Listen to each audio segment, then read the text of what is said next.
What is going on, everyone? I'm your host, Isaac Mashman, and you are now listening to episode 21 of Chase the Vision with Isaac Mashman, the podcast. Pretty simple to remember, right?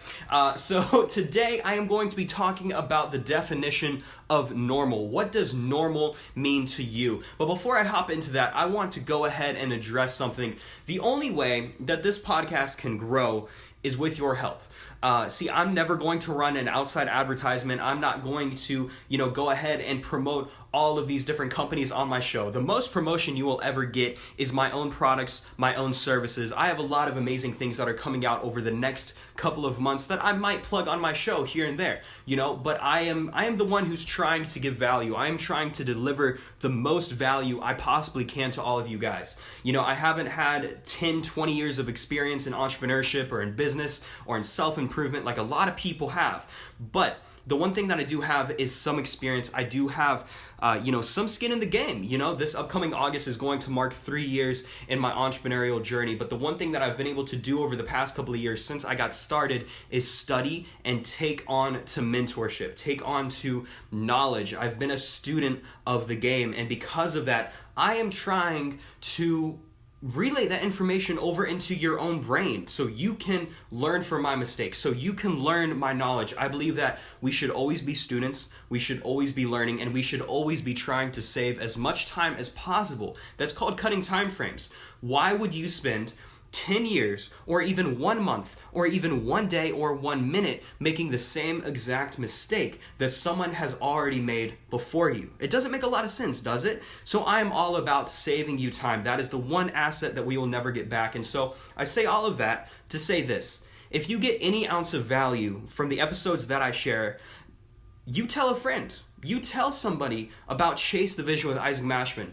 And I'm not talking about, just posting it on your story or just, saying something briefly in conversation, but no, make an effort to go out and tell somebody about my podcast. That is literally the only way that I'm going to grow. If I ever run advertisements in the future on social media to grow my podcast, great. But until I get to that point, I need your guys' help, and I will always need your guys' help. You guys are the reason why I'm doing this show. So I just wanted to mention that, any episode that you listen to, share it with a friend.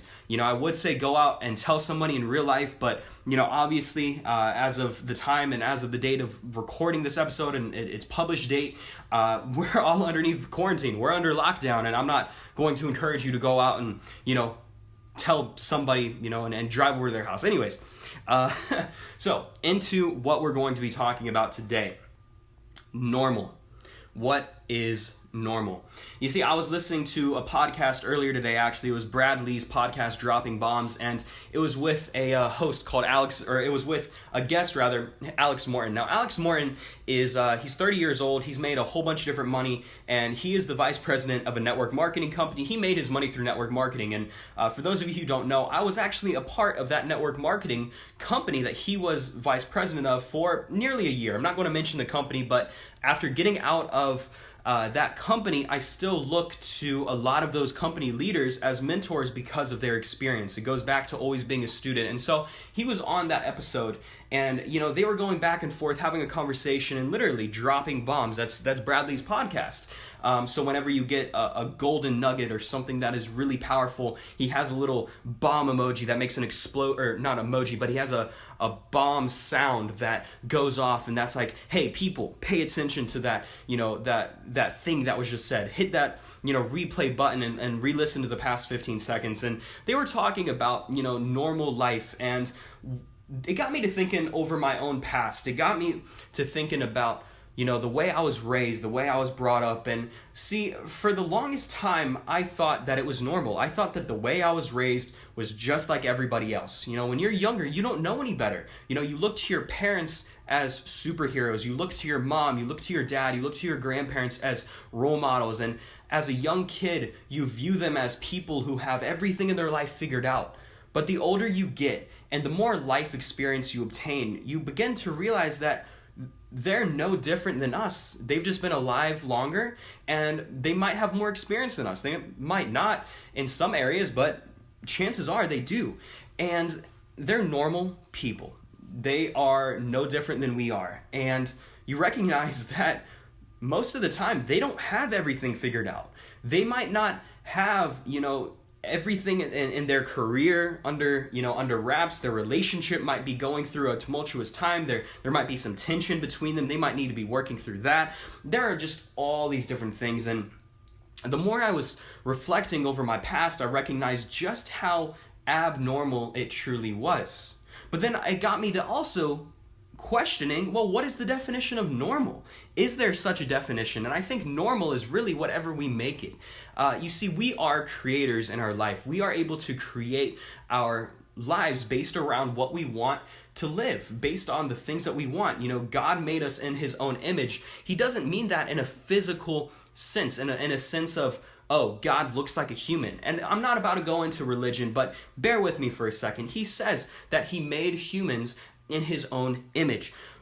That means we are able to create. We are able to build things. And I'm not saying this in some ultra spiritual new thought, oh my God, you can literally manifest anything. You can create something out of thin air. No, not what I mean. But we are the only creatures on this planet that have the ability to create and shape our environment. We are the only creature that has a level of consciousness to where we are able to create new ideas. 200, 300 years ago, if you were to talk to someone about flying in the air, they would have laughed at you. They would have been like, that is impossible. Only the birds can fly. Only the angels can fly, right? And then fast forward, the Wright brothers were like, you know what? If a bird can do it, I can do it. And then they made a plane and they flew. Eventually, this is an analogy I got from one of my virtual mentors, Bob Proctor. He spoke about the concept of a chair in his book, You Were Born Rich. And in that analogy, he mentioned that there was some point where a man got so distraught over sitting on the ground and on the cold, hard dirt to where he started to build and manufacture a chair in his mind. And then the chair evolved from just a piece of wood that you were sitting on, and it evolved to having padding, right? To where you have pads on your chair to make it more comfortable. And then when the office came into being, then the chair had wheels to where you could roll the chair around, and then it had a couch, and then it had a sofa, and it's a consistent evolution. And so I believe that we are all able to create and shape our realities and our lives. I've seen it happen in way too many people's lives in my own network over the course of literally 2 years or less than 2 years. They go from being a nobody to being a somebody. I've met so many amazing influencers and creators through my social media connections, and I was a star creator for Facebook's competitor app to TikTok called Lasso. And because of that, I had a lot of amazing connections that I was able to establish with some pretty big names now, but they weren't always big names. There is someone who I met at VidCon 2019, and his name is Sean Does Magic. At the time of meeting him, he had less than 100,000 followers on Instagram. I think he was sitting around 70, 80K, and he had less than 1 million followers on TikTok. Fast forward, not even 12 months later, he just crossed 10 million followers on TikTok. He has 140,000 subscribers on his YouTube channel, and he has 250,000 followers on Instagram, and he's getting direct messages from people of importance, people who are, verified celebrities, A-list celebrities, B-list celebrities. He's getting into the public image, and that was a goal that he set. There was a reason why he achieved those things. He wrote out the goal, he worked his butt off to obtain that goal, and now he has manifested and created that into his life. And that is what we have the power to do in our own lives if we take massive action. Anyways, that's a topic for another day. I could go on and talk about that for hours on end. It's something that I'm extremely passionate about. The things that I'm passionate about, I'm able to talk about for long periods of time. But going back to what we were discussing today, today's topic of what is normal, I believe we establish the definition of normal in our life, but we have to understand that the way that we were raised and the way that our parents taught us and the way that the teachers programmed us have all influenced our way of thinking on a subconscious level. Not a conscious level, the subconscious level. See, our brain and our lives are operated mainly by our subconscious mind. For those of you who drive, think of the first time that you ever drove a car. You thought you were going to crash that car. You thought you were going to freaking kill yourself. And then now, fast forward, you had more experience driving, and now, I'm not suggesting you do this by no means, but you're driving with your knees, and then you're drinking a cup of coffee, you're on the phone, which you shouldn't be, or you're listening to music at the same time. You're not giving so much conscious effort and conscious energy towards driving that car. It becomes second nature to you. That second nature means that it was programmed in your subconscious mind. Just as actions can be programmed, thoughts can also be programmed. The ways of thinking. Why do you think a lot of people who were raised in a certain political party come out and they are of the same political party? Or they are raised underneath a certain religion, and then they grow up and they are of the same religion of their parents, of their grandparents, of their great-great-grandparents.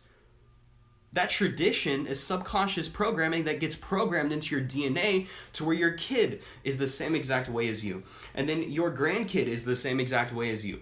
Unless that kid decides that, you know what, I do not take on to those beliefs, or I do not take on to that way of living.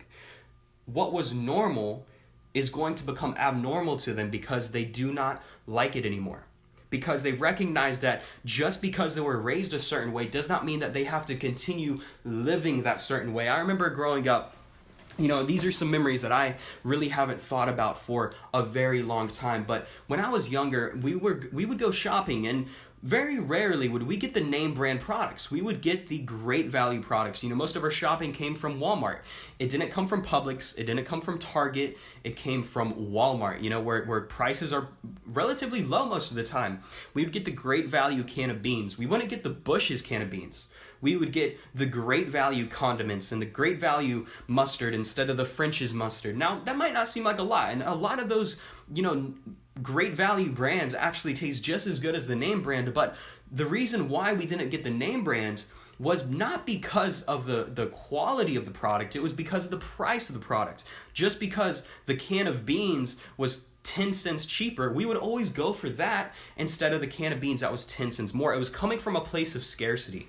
And something else that Alex Morton mentioned in the podcast was how people oftentimes are raised to where you have to finish all the food on your plate. Now, I still believe that you should only eat, or you should only get what you can eat. But it's like, if you didn't eat everything, yes, you were wasting it, but if you didn't eat anything, it's like food is never going to come on your plate again. It's like you have to finish that. If you don't finish it, man, like the world is falling, like the sky is falling, literally Chicken Little running around like the world's going to end if you don't finish every single pea on your plate. That's a scarcity mindset. That is a mindset of, oh, there's nothing more that you can eat. There's nothing more. You have to do that. And that scarcity mindset breeds scarcity results. Whether that's financially, whether that's in friendships or relationships, whether that's in human growth, right? We as human beings should always be growing. We should always be improving. We should always be getting better. We should always be pushing our limits. Why do you think why do you think the phrase that I'm using now is live without limitations? Because I saw so many people in their lives stop growing, and the moment that they stopped growing, their lives went to total chaos. It went totally down the drain. And you can't grow with a scarcity mindset. People think that stagnance, and people think that stopping, as I'm content. I'm happy with where I'm at. I'm not looking for anything else. I'm perfectly okay with where I'm at. Well, guess what? You are actually digressing because the rest of the world is moving forward. I use the analogy multiple times of the rock in the stream. The rock in the stream doesn't appear to be moving backwards, but over the course of 100 years or 1,000 years, the current of the stream is going to be wearing and eroding away at that rock to where eventually it'll be nothing and it will just go down and drift away into nothingness. Many people live their lives like that rock in the stream. They just don't move. They're stuck in the ways that they were raised. They're stuck in their current form of living, and they don't have this fire in their heart. They don't have this fire that like underneath their butt that keeps them going. And I've noticed myself in my own life getting so comfortable and so complacent to where it's like I have to continuously light that fire and look for ways that I can be uncomfortable and look for ways that I can continuously be moving forward. And it's taking a conscious effort. But I also recognize that as I consciously make these decisions and make these actions, or take these actions rather, it'll eventually subconsciously get reprogrammed into habit. I started the Live Without Limitations program to establish habits, and habits are subconscious ways of acting or thinking. And so after a period of time, for example, last month I started the program. April 1st, I started the LWL program. If you're curious to know what I'm talking about, go back to episode 19 with my good friend Paul Miller, and we talk and break down the program. But I started out with 30 minutes of exercise each day. So for the exercise, what I did is I started walking. So I would go on walks every day for about 1.5 miles, 2 miles, 30 minutes worth of exercise, brisk walk, go around. I would listen to self-development at the same time. And 1.5 miles a day really isn't a lot. But then at the end of the month, you look back and you're like, in a period of 28 to 30 days, I was able to walk over 50 miles. 50 miles. Compared to walking a couple of months going to 50, that is a huge jump. That razor edge difference and that razor edge, that one little decision that I made to implement into my day-to-day life made such a big difference. And it's the same exact way with our thinking, And what is normal? What is normal? Beautiful thing is, guys, we can determine what is normal. And just because we were raised a certain way doesn't mean we have to live that certain way. The more I view over, certain beliefs and certain things, the farther away I go in the opposite direction, just because I realize they don't line up with what I stand for. I'm a very logical guy.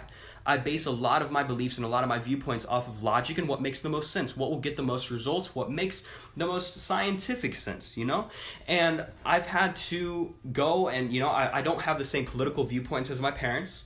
I might veer off into a little bit more, and into a different field when it comes to, religious viewpoints. And that is because I have the power to change my thoughts. Because normal, to me, really wasn't normal at all. Every single person lives an entirely different life. That's the crazy thought. Every single time you're driving on the highway and you are stuck in the middle of traffic, right? Let's say you're on a major highway. Like I-95 is the major highway that runs through Jacksonville, Florida. And let's say you're stuck in traffic and you're driving along and, you're basically at a standstill. The person in the car to your left, the person to your car in the right, the person behind you 100 cars back, the person in front of you 100 cars back. Every single individual in that vehicle has had a different life with different people, with different experiences, with different beliefs. I want you to replay this past 15 seconds. Think about this for a second.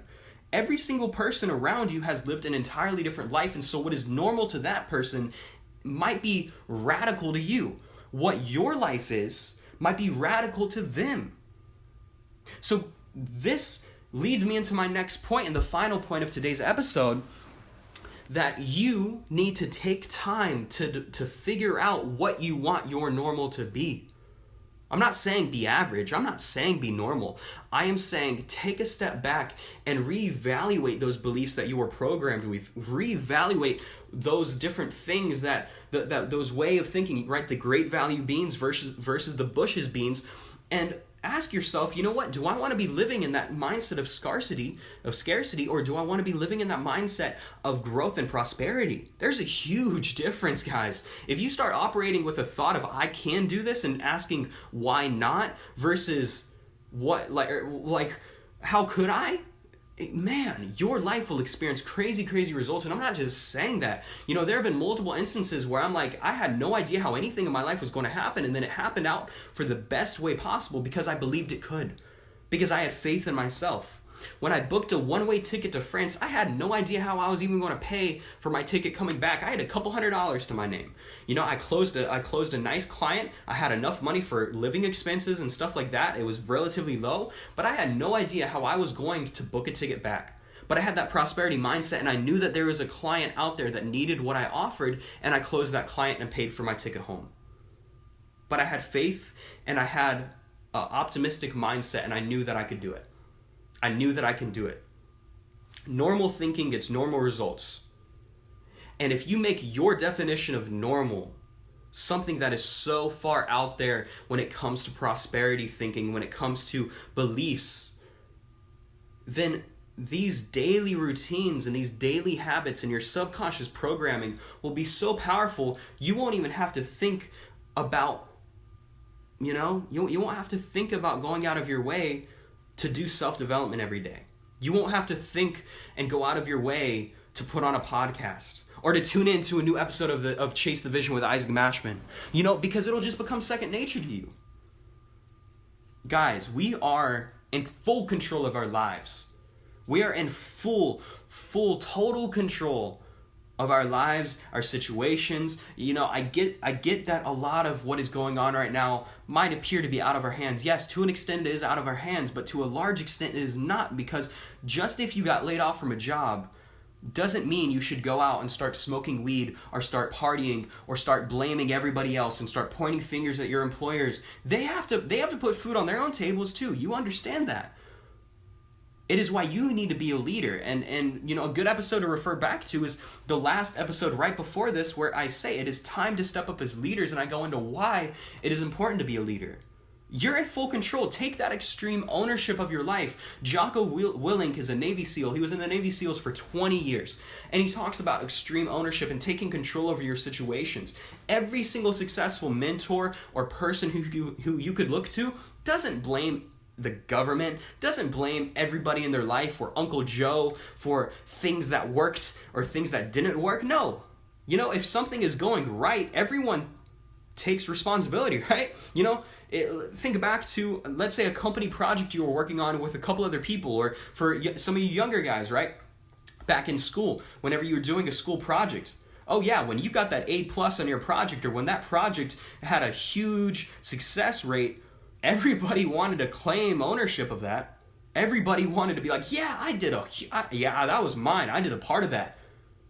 But then if you failed that project, or if you didn't get those results that you were looking for, nobody wanted to go ahead and say, yeah, that was mine. No, they wanted to point fingers and say, oh, it was him. It was Susie. It was that person. Oh, this went wrong on the project. I couldn't do this because this was out of whack. Guys, stop beating around the bush and take control. Take ownership. And I've realized that when you achieve success, it is better to give the credit to another person than take the credit, because it helps that other person succeed. It encourages that other person, and you automatically feel better. And you also need to take credit when things don't go as planned. Take control of your situation. Guys, there are so many phenomenal things that I could go on and talk about, but in today's episode, go ahead, listen to this a couple times if you need to, but really pay attention to what I say. Really pay attention to the way that you are operating in your day-to-day life. As you go out today, go through today and go through tomorrow and go through next week, start paying attention to how the way that you were raised has affected your normal life. Take some time to reflect tonight, meditate, write out your thoughts, write out your feelings, and write out how, how that scarcity mindset has affected you today. And then where you see fit, make changes. You could do all the studying in the world, but if you don't take massive action, you will never receive massive results. So guys, thank you so much. And like I said, a little bit of housekeeping rules. Make sure to share this episode with someone who you know will get value from it. And, feel free to reach out to me at Isaac Mashman on all social media platforms. Tweet at me at Isaac Mashman to let me know what your thoughts are for today's episode. Use the hashtag #ThriveWithIsaac. And, man, I'm so excited for the rest of 2020. We're just getting the ball rolling, and expect brand new episodes every single Monday of every single month, guys. Always live without limitations, and make sure to go to my website, isaacmashman.com. Much love, and keep up the work.